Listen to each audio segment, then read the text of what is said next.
Bonjour à tous et bienvenue sur boursicoté.com pour cette nouvelle analyse technique du CAC 40 en point matinal avec une très forte baisse ce matin. Je vous en parlais en fin de semaine dernière puisque avec l'intensification des pressions autour du dossier ukrainien, on avait déjà vu les futurs fortement baisser.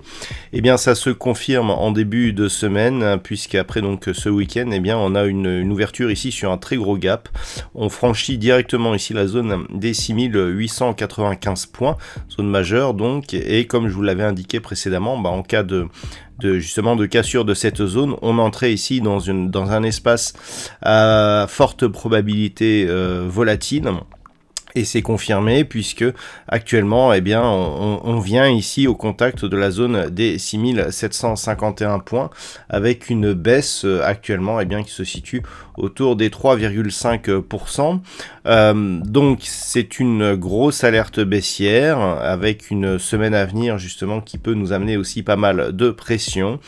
Et on va voir un petit peu quels sont les niveaux à surveiller pour éventuellement détecter la poursuite de ce mouvement. Du point de vue des indicateurs techniques, sans surprise, nous sommes donc dans un flux baissier au sens des histogrammes du MACD avec une intensification ici de la dynamique. Le RSI, pour confirmer, rentre dans sa zone de survente, ce qui nous indique que nous avons une forte pression baissière actuellement sur l'indice parisien. Alors, au palmarès, donc, on ne trouve que des baisses sur l'indice parisien, avec une très forte répercussion sur les valeurs bancaires, avec par exemple Société Générale qui perd 6,3%, BNP moins 4,98%, et les industriels, avec notamment Renault, Alstom, ArcelorMittal, Michelin, Saint-Gobain, qui sont en queue des valeurs parisiennes aujourd'hui. Du point de vue ici des retracements de Fibonacci, les choses sont très claires.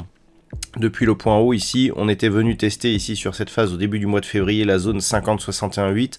Ensuite, on était revenu ici sur le point haut des 7150 points. Je vous avais indiqué que depuis que l'on avait ici marqué ce deuxième point haut et que l'on était descendu, que si on cassait ici ce point bas intermédiaire, on avait une configuration en double top qui pouvait se confirmer. Et j'avais indiqué un objectif de retour justement sur cette zone des 6700. Alors c'est 6754 ici pour le plus bas, mais la zone horizontale se situe à 6751. Donc c'est désormais cette zone qui fait figure d'objectif. Alors lorsque l'on prend un petit peu d'écart, il faut vraiment mesurer les enjeux qui se jouent actuellement.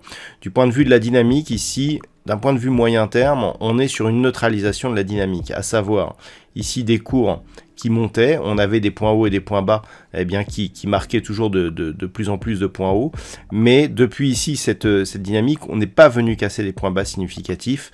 On avait ici ce point bas intermédiaire, donc 6751, c'est ce qui justement donne la zone de support actuelle, mais le point bas majeur à casser pour passer en dynamique baissière, c'est celui-ci, 6670 points, et en cas de franchissement justement de cette zone des 6751 points, on sera en route pour aller ici justement tester ce niveau. Donc c'est vraiment cet enjeu qu'il va falloir surveiller aujourd'hui. Si les tensions persistent, il n'est pas exclu que l'on puisse venir chercher ce niveau aujourd'hui, et en cas de franchissement, là clairement ce seront des signaux moyen terme qui vont se déclencher et qui seront en mesure d'accélérer le mouvement baissier actuel. A l'inverse, pour que les cours sortent un petit peu de cette dynamique baissière, il faudrait repasser assez rapidement au-dessus des 6895 points, mais ce n'est qu'au-dessus des 7015 points que l'on pourrait vraiment respirer. Donc attention, on est là ici sur une potentielle forte accélération baissière, et en cas de franchissement justement de ces supports, il sera urgent de prendre quelques précautions.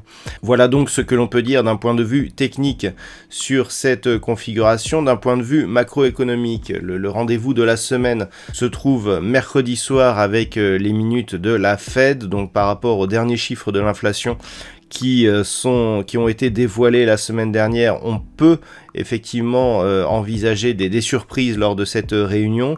Pour aujourd'hui, d'un point de vue macroéconomique, il n'y aura pas de statistiques majeures.